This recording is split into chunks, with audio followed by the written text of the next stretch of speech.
Hi there everybody, welcome back to On the Flip Side. My name is Adam Showalk, your host. Today we are going to be covering the legendary 2001 album from Progressive Masters Tool, that is Lateralus. So just to cover things right off the bat, the track listing on the vinyl release does vary from the CD and cassette release. This has to do with like track length issues for pressing a record. They couldn't quite make it all fit on its like original run length and track listing for a disc, so it is a little bit out of whack for the LP. So in lieu of doing the LP order, we are going to be doing the standard order. That would be the CD or cassette version or the streaming version. Personally, I think the CD or the streaming version is kind of the way to listen to it, as like this album was, for the most part, mastered digitally. There's not a huge benefit to the record for this album, though, I mean, this is pressed on a picture disc. This pressing of Lateralus is notorious for having some pretty bad sound quality, so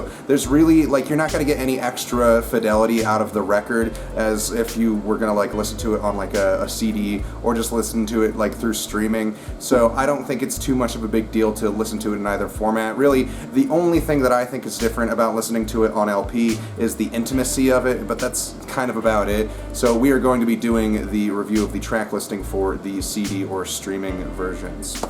Plus, I just think this is kind of the proper order to listen to the songs in. So the track listing is as follows. You have track 1 with The Grudge, track 2 is Eon Blue Apocalypse, track 3 is The Patient, track 4 is Mantra, track 5 is Schism, track 6 is Parable, track 7 is Parabola, track 8 is Ticks and Leeches, track 9 is the title track Lateralus, track 10 is Disposition, track 11 is Reflection, track 12 is Triad, and track 3 is Fapdioide, or Fapdioide.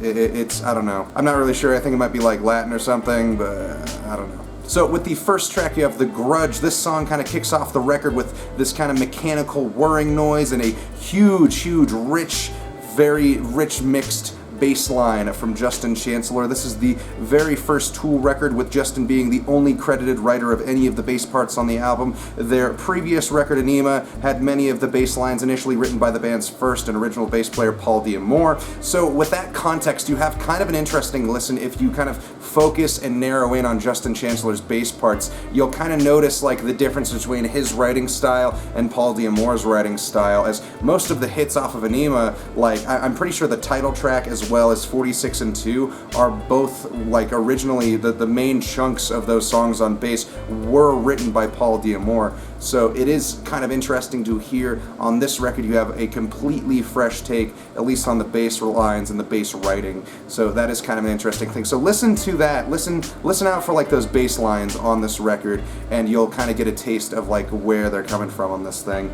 The bass lines here are technical. They are as groovy and technical as they have ever been, though they really branch out more, in my opinion, to less of like, you know, just something to hold down the rhythm, and more so like a proper full-time lead instrument. You know, this album is kind of like, I think, the first delve into using any instrument as a lead instrument, not just the guitar, be it like a bass part or a drum part, or just doing like some you know, vocal kind of, you know, putting the vocals in the back, doing like kind of like some kind of scatting or whatever, and then, you know, using another part as like the lead drawing force of the song, like kind of like a new MacGuffin. Continuing on with the track, you have some very tight vocal work from Maynard, where he's just laying down these like really focused and stern lines that give way to some incredibly emotive segments of the track.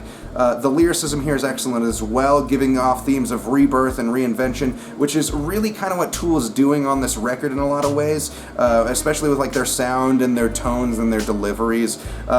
On Lateralus, like, you know, compared to all their previous work, this is a really tightened up and much cleaner, much more focused and like forward-thinking production style version of this band, and in many ways a lot more serious in tone than a lot of their previous records. The Grudge builds up a lot over its length, each part kind of playing off the other to build and draw tension, with the bass and the guitar leading each other like along through like a lot of the track, while kind of trailing off to give drums some accent pieces here and there to work with, and then the track kind of just climaxes and builds this tempo that reaches into a bit more of like a tribal beat, while Maynard's vocal delivery just kind of builds in intensity for a fantastic scream that leads into the ending segment of this track. You have track 2 on here with Eon Blue Apocalypse. This is the first interlude track on the record. It kind of helps code switch the energy that had been built up off of the first track on the album to kind of prep you for the moodiness of the next song on the album. It adds kind of a layer of, moodiness and mystery. I think it kind of adds to the cohesiveness of this album as a listening experience. Track 3 is The Patient. Eon Blue Apocalypse essentially bridges this intro gap for a very slow and brooding track. The guitars plod along very slowly and methodically, while we get some very dissonant synth work in the background twisted into the mix. Maynard kind of croons over the top of this intro segment that builds and then sort of strips itself back to lead into the rest of the intro and the other lyric segments. This is one of the more emotional songs on the record, with kind of like a jab at, putting yourself in a relationship, maybe sacrificing a bit of your well-being for like the idea of a good relationship while not still actually improving anything at all. At least that's kind of my interpretation of it. It seems like they've taken like, a creative lens and really focused it on like, a really subtly abusive relationship. Maybe not even like outwardly abusive, just, it could kind of apply to a lot of situations where you're waiting for things to get better, you're doing what you can, but maybe it's not enough. Maybe, it's kind of like the diminishing returns thing is kind of what I think they're getting at here. It's like, when do I stop? How do I stop? Should I? It's kind of, they're raising some interesting questions here that I think are really relatable to a lot of people, and, it's not a pretty sight. It's not something that's, like a wonderful thing that happens to anyone, but like the way that they, kind of present it is like a view and like study of catharsis. Aside from the brilliant lyricism of the song, the actual track kind of winds and twists itself down really nice rhythmic pathways that draw out the themes of the lyrics, building on intensity as the song goes on. Really what they've written here is a tragedy. It is brutal and it's relatable, and this is probably one of the highlights for the record for me is The Patient. Excellent track. Track 4 is Mantra. This is another interlude track on the album. The strange sounds here are apparently a recording of a cat being squeezed that they kind of just slowed down a bit, kind of like Dread style. Unrecognizable to a pretty good degree. If you kind of knew what you were listening for, you could kind of hear what the hell is going on, but like you would need to know beforehand, before listening to this track, what the hell you're exactly listening to. So even with the kind of tone shift that the band has kind of taken for this record, they still get, some humor blended in here and there. It's done really nicely. Track 5 is Schism. This is probably one of the most iconic Tool songs, if not one of the most iconic songs of all time. The bass intro is beautiful and full. The track it leads into is probably one of the most well-written songs of all time. The consistency and rhythm in the track holds through most of the song with small variations here and there and, some sonic pathways the track ventures down. It's kind of an interesting, deviations here and there. They all are sort of rooted in this main rhythm, the it's really, really well done. And everything here just kind of, it's like when they write an offshoot of it, they're using like that main riff and they're just putting it down, they're adding a little thing here or there. And I guess, that's a really stupid and dumb way of putting like, it's a really well-written song, but it just seems like something that, I feel like it's hard to describe listening to that track. Because when you listen to it, it's just so tight. Everything in that song is just like a well-oiled machine, This thing knows exactly what it's doing. It has the delivery. It is a perfect example of how good Tool's songwriting is.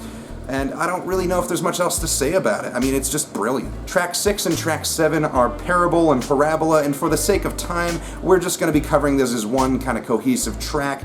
Parable is the lead-in track to Parabola, while Parable is pretty much a full song in its own right. The only reason they seem to have separated it is that, like, one very calm song, like, kind of blends into the other, and I guess, I don't know. It seems like they should just be one song, because if you're ever listening to, like, this shit on shuffle, it's almost impossible you're going to listen to Parable and then Parabola one after the other. And, I don't know a lot of people who listen to Tool who, don't sit down and listen to the whole album in one go. I mean, they're not really a tracks band, they're kind of an albums band.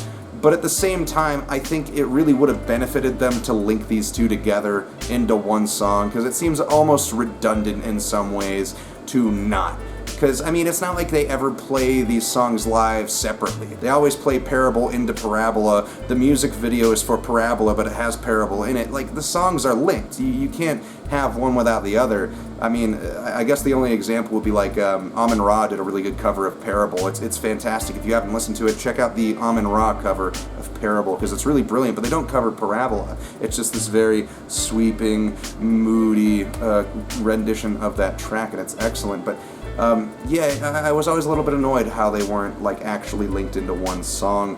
This set of tracks is probably the best pairing of songs that Tool has ever done. The drop between Parable and Parabola drops like an axe. It's sharp, it's heavy, and it totally breaks the silence of the track. While the guitar and bass kind of lean into like an almost like doom metal like tone for the fuzz on the guitar. Like, it's not a doom metal track, but the fuzz tone on the guitar is just like super like High on Fire or like Black Sabbath. Like, it is really ripping for this track. The drums amp up the technicality and kind of elevate the status of this song. The guitar solo from Adam Jones is a really gain-heavy piece of music, and it just kind of screams over the top of everything.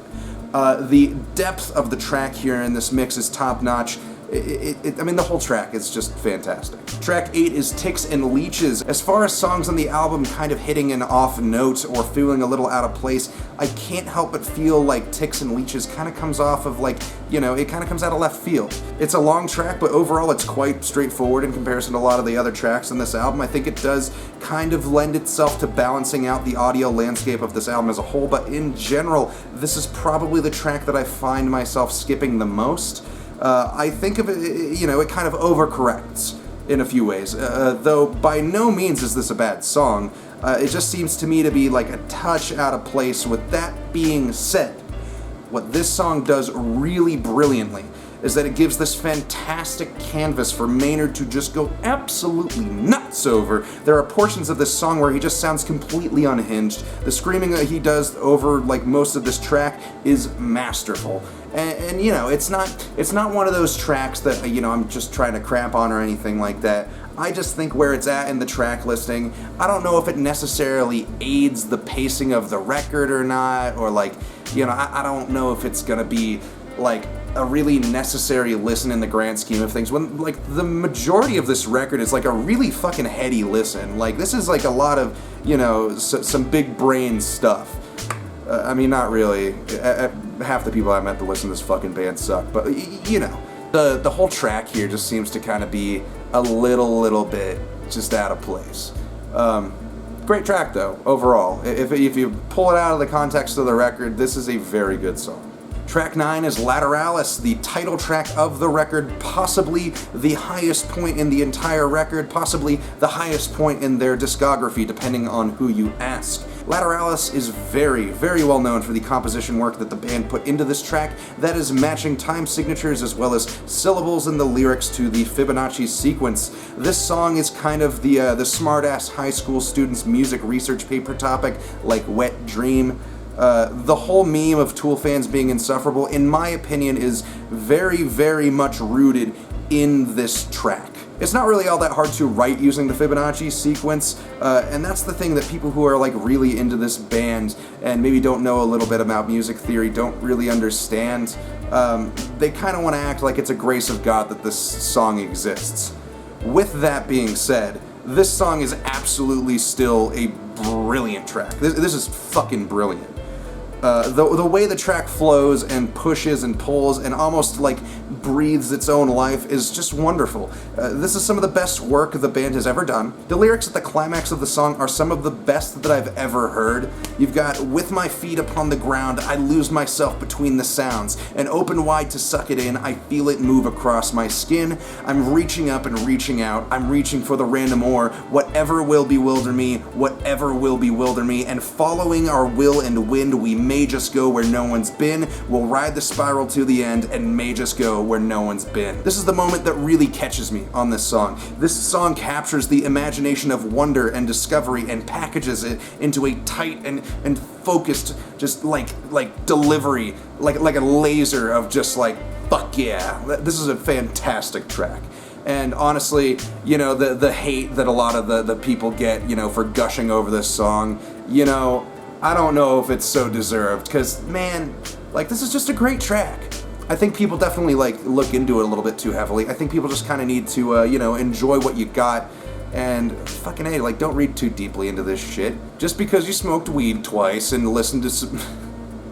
I can't even finish that. Track 10 is Disposition. This song introduces us to the end segment of the record, much like Parable and Parabola. The last three proper tracks on this record kind of form like a suite, with Disposition being the first in that grouping. The majority of the track here, it's almost an instrumental, but like I'm kind of leaning towards it being like Maynard's vocals here, or his lyrics aren't really so much poetry as it is kind of like one or two lines that are kind of repeated over and over during the course of this track.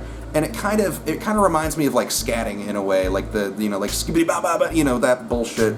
But like it makes it, you know, it kind of lends the vocal delivery to like being utilized more like an instrument and less like, you know, the song. You know, it sounds like they're, you know, really playing off of the bass line here with these really nice bass harmonics and a lot of like really interesting drum work, and the whole like sort of crooning over the top of it done by Maynard is kind of just like another element, another part of this passage, and it's not really, you know, I think it's absolutely necessary for the track for it to function, but I don't necessarily view it as really like lyricism. I think this is like them using Maynard's voice as a guitar, basically, if that's the best way I could put it, really. The instrumentals kind of play off of Maynard's, like, you know, singy chanting through this wonderful, wonderful, beautiful, sweeping delivery. You know, it's a great track, and it is the start of the sort of pairing of tracks for the end of the record. The 11th track, the middle track of this triad of songs, is Reflection. The longest track on the record, clocking it at around 11 minutes, continues this sort of hypnotic suite with an incredibly strange drum beat, more of these kinds of tribal rhythms, some fantastic, rich and deep bass lines, and a huge sweeping synthesizer track. This whole song is kind of a heady journey over its runtime. It's very easy to just kind of sit back and just kind of let the song just wash over you. The whole thing feels fluid and natural. The vocals are washed out with this reverb that kind of seems to be like a reverse delay effect, or maybe like a touch of a shimmer effect. Either way, it sounds incredible and ethereal, kind of like in the sense of like a biblically accurate angel, though, not like a beautiful, you know, like you know, take me from up on high kind of singing, but kind of like a really pretty but ominous kind of delivery on these vocals. It's really interesting the way that they kind of capture that tone on here. I love that the actual song is mostly just kind of a repeated jam with like a looped drum part. Some parts kind of chill out here and there, but it just builds up on this really, really solid foundation for a very dramatic climax. It is just expertly done, this song. It's fantastic. Track 12 is Triad. The final song in this last sequence fades into a much heavier riff that repeats over and over and builds in volume over the length of the track. There's these kind of loud, possible like horn sections, or maybe they're even like woodwinds that shriek above the track. I'm not really sure if they're sampled or not, but they do add a lot of depth to the track. You kind of get these, like, it makes you feel like you have like these soaring parts overhead, and you're kind of trapped down in the mud. It's really interesting. There's an excellent guitar solo here that's mainly like a controlled kind of feedback from like Adam Jones's guitar. It's kind of an exercise in restraint on his part, as he kind of toes the line between interesting and ear-shattering for some of these parts. Track 13 on the record is Fap Dioade. I probably am not pronouncing that right, but fuck it. This outro track starts with walls of static and almost kind of like a harsh noise track that gives way to some really subdued drumming, almost like they recorded Danny Carey playing like a drum solo down at the end of a hall with like a really heavy closed door. There's like a sampled voice that speaks about Area 51 and aliens pretty much over the majority of the track, and it's kind of like a paranoid rant that's kind of half spoken and half whimpered, and then that's kind of it. The song just kind of ends. It's only about a 2-minute track, and it's just a kind of a goofy outro track. I think on the original CD release of this, it's like a bonus track after a couple minutes of silence or so, sort of like the bonus track from Undertow being Disgustipated.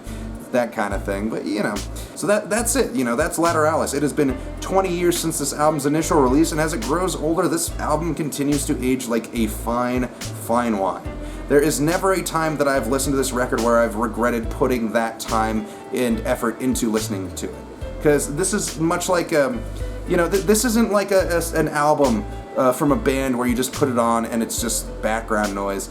Much like a lot of like modern art or like, you know, a lot of like the contemporary impressionist kind of stuff. This album, I think, can be equated to that kind of style, in that you need to work on it as much as it works on you, you know, to really get like the fullness of this record. There's a lot that, like, you know, you can definitely take at face value. I'm not saying this is the best record of all time, but I am saying that this record is important in what it does while you're listening to it. You know, this thing, it's incredibly emotive, it is incredibly accessible, and it wants to be listened to. And you should listen to it. Give it a chance. If you've not listened to this album, I would highly recommend that you give it a chance, because there are few albums or bands that can capture the feeling that this record so fully brings to life. Thank you so much for watching, and we'll catch you on the flip side.